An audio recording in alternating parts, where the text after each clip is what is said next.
લગ્નના 7 વર્ષ પછી મારા પતિએ મને વાંજણી કહીને છૂટાછેડા આપી દીધા. આથી મને દુઃખ લાગ્યું તો હું મારી માની પાસે આવી ગઈ. માના ઘરે નોકરાણી જ્યારે રોજ ઘરની સફાઈ કરવા આવતી તો કહેતી કે આ બધું તારી માના લીધે થયું છે. એની વાત સાંભળીને હું વિચારમાં પડી જતી કે આ શું કહે છે. પરંતુ એક દિવસ માની તબિયત બહુ ખરાબ થઈ તો બધા તેમને દવાખાને લઈ ગયા. હું પૈસા લેવા માના રૂમમાં ગઈ તો રૂમમાં જતા જ મારી નજર એક વસ્તુ ઉપર પડી કે હું બેભાન થઈ ગઈ. કેમ કે ત્યાં તો મારા પતિ સવારે ઘરેથી નીકળ્યા પણ હજુ સુધી ઘરે નહોતા આવ્યા. અંધારું થવા આવ્યું હતું અને આકાશમાં વીજળીના કડાકા થઈ રહ્યા હતા અને પછી થોડી વારમાં વીજળી થઈ રહી હતી. આ બધું જોઈને મને બહુ ડર લાગતો હતો. મને રોહનની ચિંતા પણ થાય છે કે તે હજી સુધી ઘરે કેમ ન આવ્યા.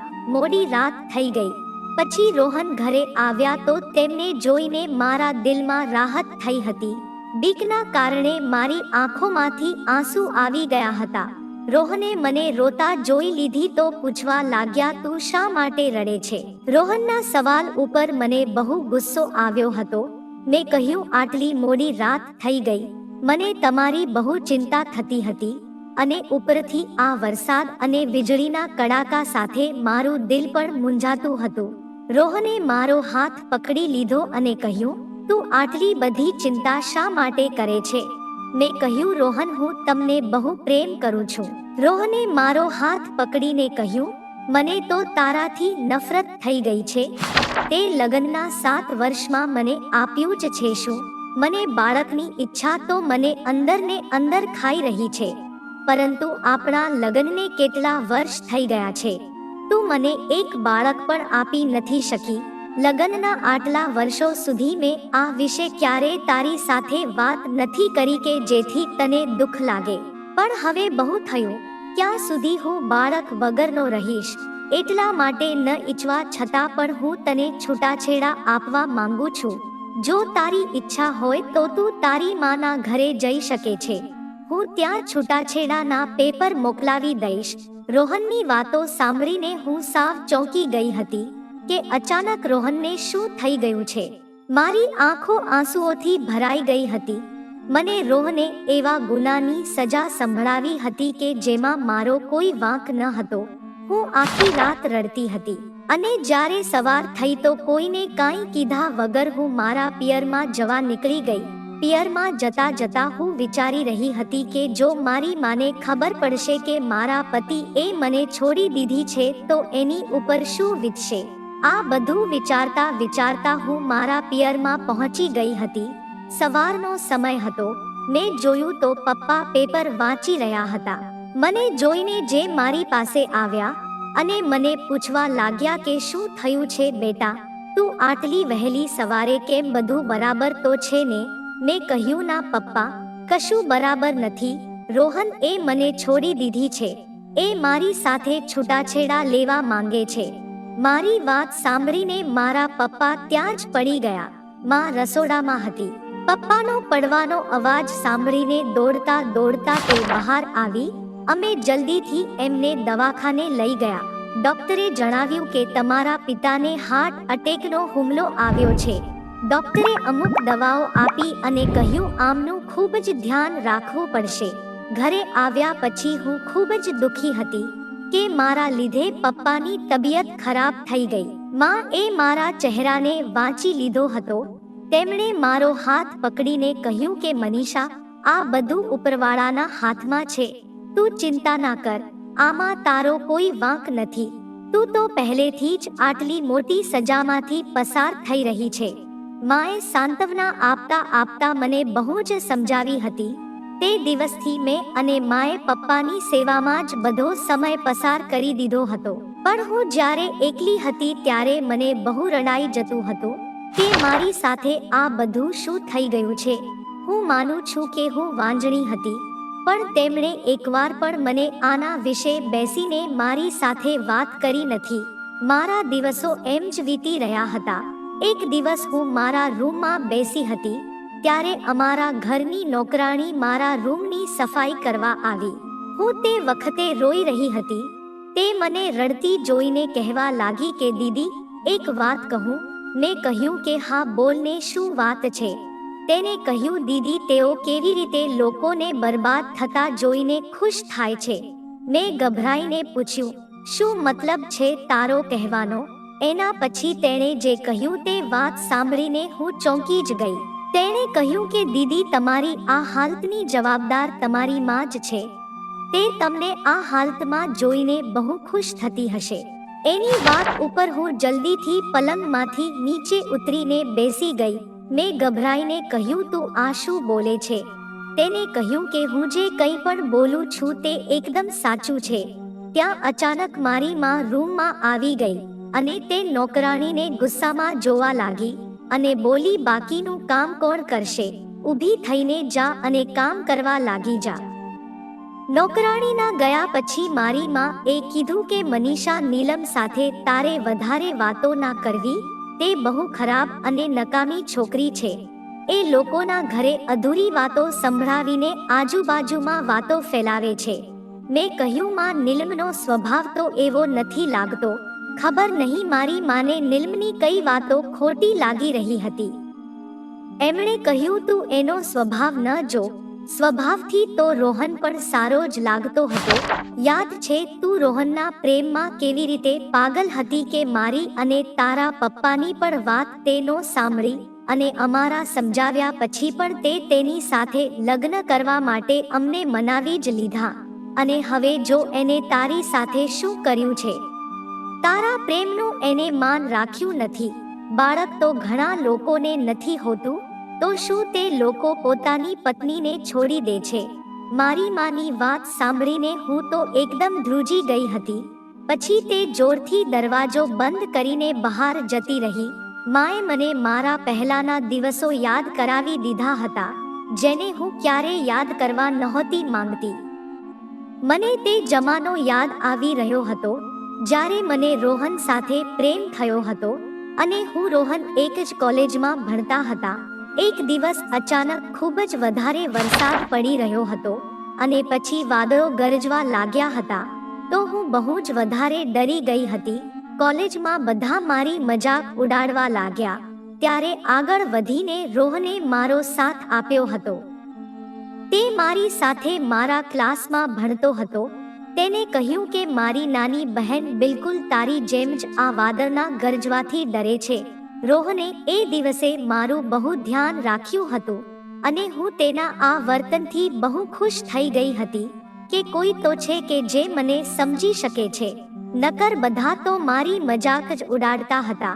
પછી આમ અમારી દોસ્તી થઈ અને ધીમે ધીમે દોસ્તી પ્રેમમાં બદલાવા લાગી.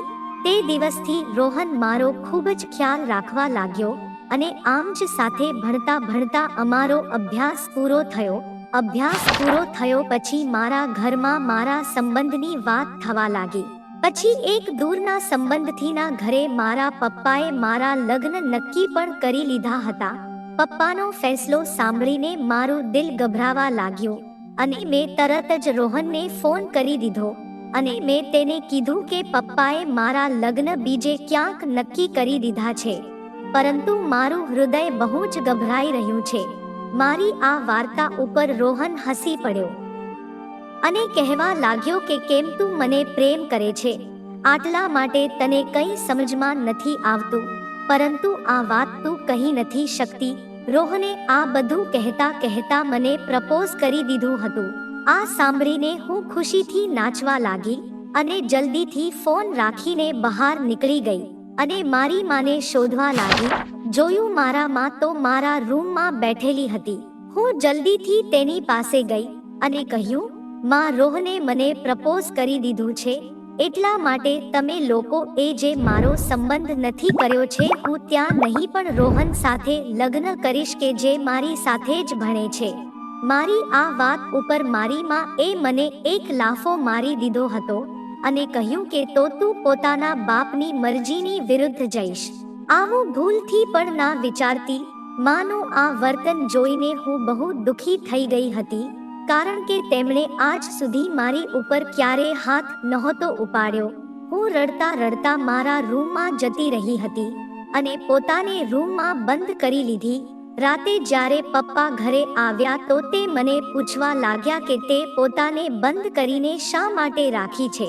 તેમને જોઈને હું બહુ રડવા લાગી અને બધું મેં તેને જણાવી દીધું.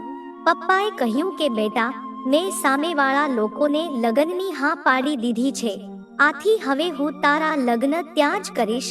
તો મેં કીધું કે હું બીજે લગ્ન નહીં કરી શકું, કારણ કે હું રોહનને ખૂબ જ પ્રેમ કરું છું અને હું તેના વગર રહી શકતી નથી. પપ્પા કંઈ બોલ્યા વગર જ રૂમમાંથી બહાર જતા રહ્યા.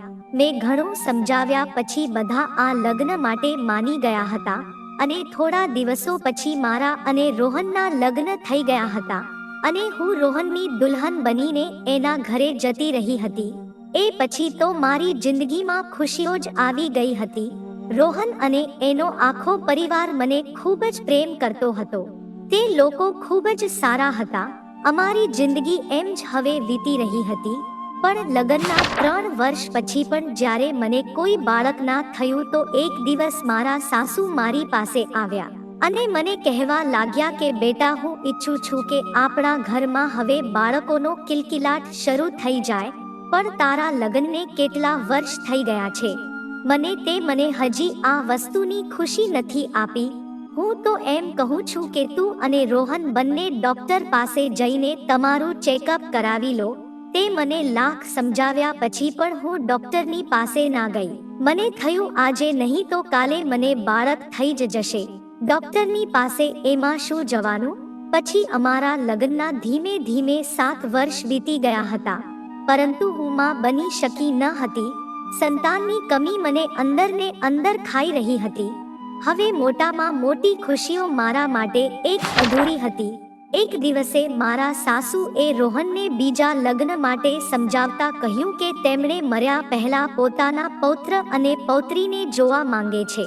આ વાત સાંભળીને હું તો એકદમ ચોંકી ગઈ હતી, કારણ કે બાળક છે એ મર્દની કમજોરી હોય છે. એટલા માટે ના ઈચ્છવા છતાં પણ રોહને બીજા લગ્ન જરૂર કરી લેશે. પણ મેં જોયું ત્યારે રોહનની માં તેમને બીજા લગ્ન માટે મનાવી રહ્યા હતા. તો રોહને બીજા લગ્ન માટે ચોખ્ખી ના પાડી દીધી હતી. જ્યારે મારા સાસુએ વધારે દબાણ કર્યું તો રોહને આ ઝઘડાથી દૂર રહેવા માટે પોતાનું ઘર છોડી દીધું હતું અને અમે બંને એક ભાડાનું ઘર લઈને રહેવા લાગ્યા. મેં આ બધી વાત મારી માને મને જણાવી હતી કે માં, રોહન મને ખૂબ જ પ્રેમ કરે છે. લગ્નના આટલા વર્ષો સુધી હું તેમને બાળકની ખુશી આપી શકી નથી અને એના ઘરના લોકો એના બીજા લગ્ન કરાવવા માંગે છે. પણ તે મને બહુ પ્રેમ કરે છે, એટલા માટે તે એના ઘરના લોકોની વાત માનતો નથી. દરરોજ આ વાતને લઈને અમારા ઘરમાં ઝઘડાઓ થાય છે. એટલા માટે તેમણે મને બીજું ઘર લઈને આપી દીધું છે, જ્યાં અમે બહુ શાંતિથી રહીએ છીએ. માએ કહ્યું કે એ વાત સારી છે.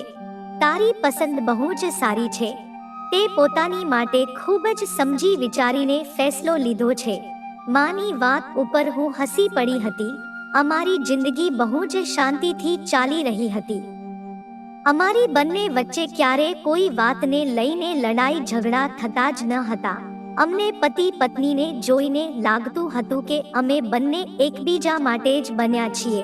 રોહનનો પ્રેમ અને મારા માટે તેમનો લગાવ જોઈને હું ક્યારેક વિચારતી કે કદાચ હું દુનિયાની સૌથી નસીબદાર પત્ની છું કે મને આવો રોહન જેવો સારો પતિ મળ્યો છે.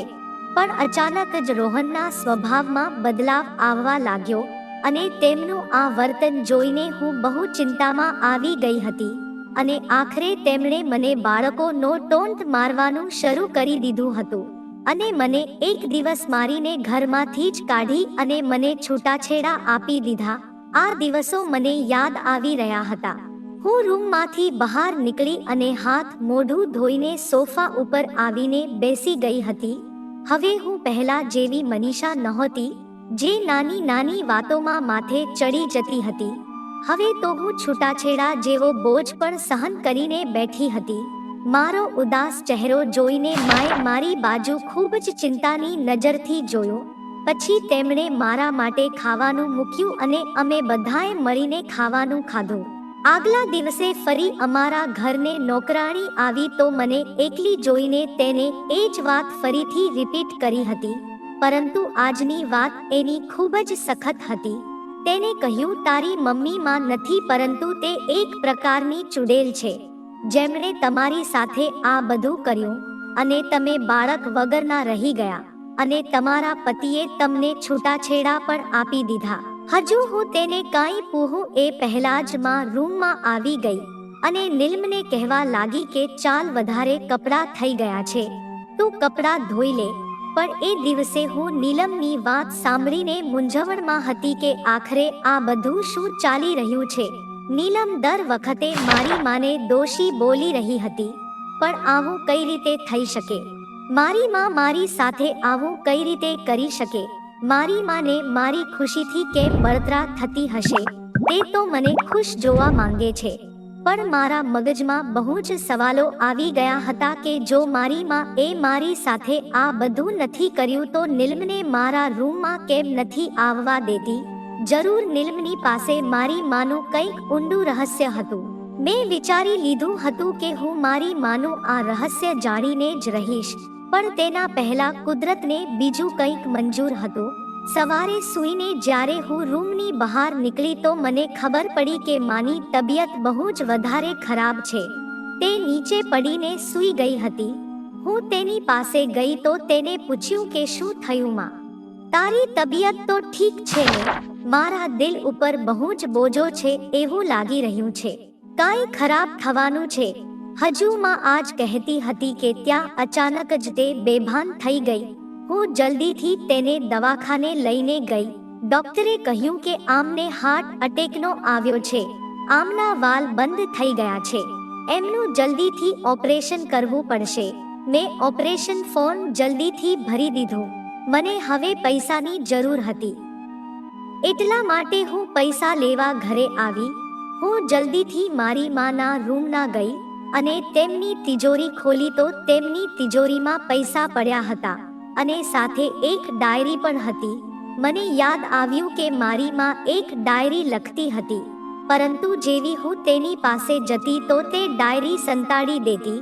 પણ આજે તો મારી માની ડાયરી મારા હાથમાં આવી ગઈ અને મેં મજબૂર થઈને તે ડાયરીને ખોલી તો પહેલા પેજ ઉપર જ લખ્યું હતું કે હિતેશે મારી જિંદગી ખરાબ કરી નાખી છે. આ વાક્ય વાંચીને જ મારા પગ નીચેથી જમીન સરકી ગઈ હતી. હિતેશ એ મારા પપ્પા હતા. એ બંને વચ્ચે તો બહુ પ્રેમ હતો, તો મારી માએ આવું શા માટે લખ્યું હતું? પણ હવે આ વસ્તુ વાંચીને હું તે ડાયરી વાંચવા ઉપર મજબૂર થઈ ગઈ હતી. હું મારી માની ડાયરી આગળ વાંચવા લાગી.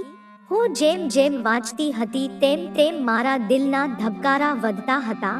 માં એ લખ્યું હતું કે મારા લગ્ન હિતેશ સાથે ખૂબ જ મજબૂરીમાં થયા હતા. અમે 6 બહેનો હતી અને મારા માતા પિતા ખૂબ જ ગરીબ હતા, જે અમને ભણાવી પણ શકતા ન હતા. અમે લોકો 2 સમયની રોટલી પણ ખાઈ શકતા ન હતા. એટલા માટે મેં ન ઈચ્છતા હોવા છતાં પણ મેં મારા ઘરના લોકોના કહેવાથી હિતેશ સાથે લગ્ન કરી લીધા. આજે ઉંમરમાં મારાથી ઘણા મોટા હતા. એને એક દીકરીના પિતા પણ હતા. હિતેશ એ પહેલી રાત્રે મને 2 વર્ષની દીકરી મારા ખોળામાં મને ભેટ આપી હતી. તે દીકરી ખૂબ જ નાની હતી, એટલા માટે મારે તેનું ખૂબ જ ધ્યાન રાખવું પડતું હતું. મને મનીષાથી નફરત હતી, પરંતુ પતિની ખુશી માટે હું તેનું ધ્યાન રાખતી હતી, કારણ કે હિતેશ મારાથી ઉંમરમાં મોટા જરૂર હતા, પણ તે મને પ્રેમ બહુ જ કરતા હતા. થોડા દિવસો પછી મારી અંદર પણ એક ઈચ્છા એ જન્મ લીધો કે હું પણ માં બનું, પણ કદાચ નસીબને કંઈક બીજું જ મંજૂર હતું.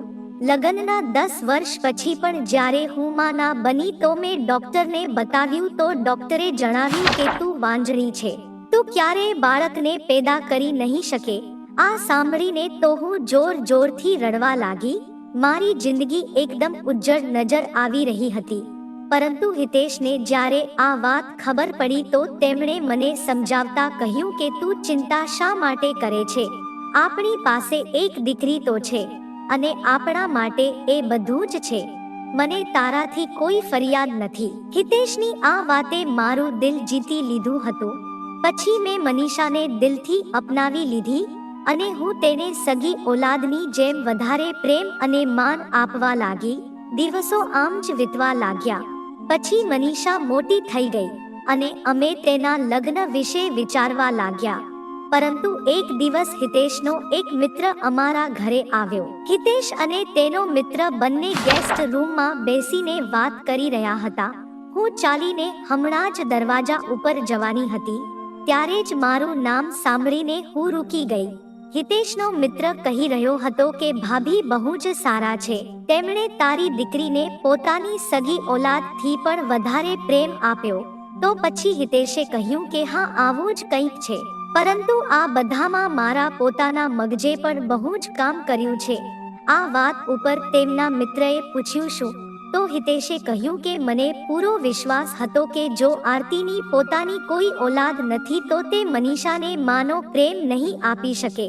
એટલા માટે હું તેના ખાવામાં એવી દવાઓ ભેળવતો હતો કે જેનાથી તે માં ન બની શકે. અને આ રીતે મેં આરતી પાસેથી માં બનવાનો હક છીનવી લીધો. હિતેશની આ વાત સાંભળીને તો મારા પગ નીચેથી જમીન સરકી ગઈ હતી. મને મનમાં થયું કે હું હિતેશને છોડીને બહુ જ દૂર જતી રહું. પછી વિચાર્યું કે જે દીકરી માટે તેમણે મને બરબાદ કરી, ચાહે જે પણ થઈ જાય, પણ હું તેમની દીકરીની જિંદગી બરબાદ કરી દઈશ. અને તે દિવસે જ મને ખબર પડી હતી કે મનીષા એ પોતાના માટે છોકરો પસંદ કરી લીધો છે. અને એટલા માટે જ મેં તેને એક લાફો મારી દીધો, કારણ કે હું ઈચ્છતી હતી કે તેના લગ્ન અમારી મરજી મુજબ થાય. અને મેં મારા દૂરના સંબંધથી તપાસ કરીને એના માટે એક એવો છોકરો શોધ્યો પણ હતો કે જે છોકરો બહુ મોટો દારૂડિયો હોય. પણ મનીષા એ પોતાની જીદ કરીને એ જ છોકરા સાથે લગ્ન કર્યા કે જેને તે બહુ પ્રેમ કરતી હતી. અને તે છોકરો પણ એને બહુ પ્રેમ કરતો હતો. આથી મારી બધી આશાઓ પર પાણી ફરી ગયું હતું. કારણ કે લગ્ન પછી મને સાંભળવા મળ્યું કે મનીષા એના ઘરમાં બહુ જ વધારે ખુશ હતી. પરંતુ મેં એક બીજો પ્લાન બનાવ્યો હતો. મનીષા એ જ્યાં લગ્ન કર્યા હતા તેનું ઘર અમારા ઘરથી લગભગ 2 કિલોમીટર દૂર હતું. એટલા માટે જે નોકરાણી મનીષાના ઘરે કામ કરતી હતી, મેં ગમે તે રીતે એને મારા ઘરે બોલાવી લીધી અને તેને ખૂબ જ વધારે પૈસા આપ્યા. અને નોકરાણીની મદદથી મેં એ જ ગોળી મનીષાના ખાવામાં ભેળવવા માટે કહી દીધું હતું, જેથી મનીષા ક્યારેય માં ન બની શકે. કેમ કે જેવી રીતે હું માં બનવાની ખુશી માટે તડપી રહી હતી, હું ઈચ્છતી હતી કે મનીષાને પણ એ જ દુઃખ મળે કે જે મને મળેલું છે. અને તેનો પતિ એને છૂટાછેડા આપી દે. મનીષાને બાળકની ખુશી તો ન મળી શકી, પણ મને સાંભળવા મળ્યું કે તેના પતિના પ્રેમમાં કોઈ કમી નથી આવી, પરંતુ તે તેનો પહેલાથી પણ વધારે તેનો સાથ આપતો અને ખ્યાલ રાખતો હતો. એટલા માટે મેં બદલો લેવાની આગમાં એક દિવસ અમે રોહનને ઘરે બોલાવી લીધો અને મનીષાનો એક ખોટો રિપોર્ટ તેની સામે મૂકી દીધો. અને તેને બતાવ્યું કે મનીષાએ લગ્ન પહેલા કેટલી વાર પોતાનું એબોર્શન કરાવ્યું છે. અને તે જાણી જોઈને અમુક એવી દવાઓ લે છે કે જેનાથી તેને કોઈ બાળક નથી થતું, કેમ કે તેને લાગે છે કે બાળક થવાથી તેને ખૂબસૂરતી ઓછી થઈ જશે. અને જ્યારે પણ તે અહીંયા આવે છે તો તેના ઘણા બોયફ્રેન્ડ તેને મળવા આવે છે, તો એટલા માટે તે એની સુંદરતાને બચાવવા માંગે છે, જેથી તેનો બોયફ્રેન્ડ તેને ખુશ રાખી શકે. મારી વાત સાંભળીને રોહન એકદમ ચૂપ થઈ ગયો હતો. રોહન એ કહ્યું, પણ આ વાત તમે મને કેમ જણાવી રહ્યા છો? એ તો તમારી દીકરી છે. તો મેં રોહનને કહ્યું કે ભલે હું મનીષાની માં છું, પણ હવે હું વધારે સહન નથી કરી શકતી. હું તને વધારે ધોકામાં નહીં રાખી શકું, કારણ કે તેનું છોકરાઓને મળવું અને છોકરાઓ સાથે ફરવું મારાથી સહન નથી થતું. એટલા માટે નહીં જવા ઈચ્છતા હોવા છતાં પણ આ બધું મારે તને કહેવું પડે છે, જેથી તું તેને સમજાવી શકે. આ વખતે તીર નિશાના ઉપર જ લાગ્યું હતું અને રોહને મનીષાને છૂટાછેડા આપી દીધા અને મારો બદલો પણ પૂરો થઈ ગયો. પણ ખબર નહીં કે આ બદલો પૂરો કરીને મને પણ સંતોષ ના મળ્યો. મારી મનીષા સાવ દુખી થઈ ગઈ હતી કે ભલે હું તેની પોતાની સગીમાં નથી, પણ મેં તેને પોતાની દીકરીની જેમ ઉછેરી હતી. હું જ્યારે મનીષાને જોઉં છું તો મારા દિલમાં દર્દ થવા લાગે છે. મેં બહુ જ ખોટું કર્યું છે. એક મર્દની સજા તેની દીકરીને આપી દીધી. મને થાય છે કે હું મરી જાઉં. હું મનીષાની પણ માફી નહોતી માંગી શકતી. આગળ જોયું તો ડાયરી સાવ ખાલી હતી. હવે રડી રડીને મારી હાલત બહુ ખરાબ થઈ ગઈ હતી કે આ બધું શું થઈ ગયું મારી સાથે. મેં મારા આંસુ સાફ કર્યા અને જલ્દીથી દવાખાને ગઈ. દવાખાને જતાં જ મને ખબર પડી કે માં આ દુનિયામાંથી જતી રહી. મેં ન ઈચ્છતા હોવા છતાં પણ મારી માને દિલથી માફ કરી દીધી હતી, કેમ કે કદાચ તેની પણ કાંઈ ભૂલ ન હતી. ભૂલ તો મારા પપ્પાની જ હતી કે જેમણે તેની સાથે આટલો મોટો દગો કર્યો હતો અને એના જ કારણે પપ્પા પોતાનું કરેલું પથારીમાં ભોગવી રહ્યા હતા. અમુક દિવસો પછી મેં તે ડાયરી રોહનને બતાવી તો રોહન તે ડાયરી વાંચીને જોરથી રડવા લાગ્યો. તેમના રોહનને એમના કર્યા ઉપર બહુ પસ્તાવો થતો હતો અને ફરીથી તેમણે બીજી વાર મને અપનાવી લીધી, કેમ કે તેમણે મને સાચો પ્રેમ કર્યો હતો અને હું પણ હવે રોહનનું બહુ ધ્યાન રાખવા લાગી. મેં ડોક્ટર પાસે જઈને સરખી રીતે મારું ચેકઅપ કરાવી લીધું હતું અને હવે અમને બંનેને એક બહુ સુંદર બાળક ભગવાને આપી દીધું હતું અને અમે બંને બહુ પ્રેમથી રહેવા લાગ્યા. મિત્રો, આ વાર્તામાંથી આપણે એ શીખ મેળવવી જોઈએ કે જો કોઈ આપણી સાથે ખરાબ કરે છે તો આપણે તેનો બદલો લેવા કરતા આપણે જે પરિસ્થિતિ છે એને ભગવાન ઉપર છોડી દેવી જોઈએ કે જેથી કરીને ભગવાન તેને સજા આપી શકે, પણ આપણે તેનો બદલો લેવાની આગમાં બીજાની જિંદગી બરબાદ ન કરી દેવાય. તો મિત્રો, જો આ વાર્તા પણ તમને ગમી હોય તો વિડીયોને લાઈક કરી દેજો અને અમારી આ વાર્તા જંકશન ચેનલને સબસ્ક્રાઇબ પણ કરી દેજો. ધન્યવાદ મિત્રો.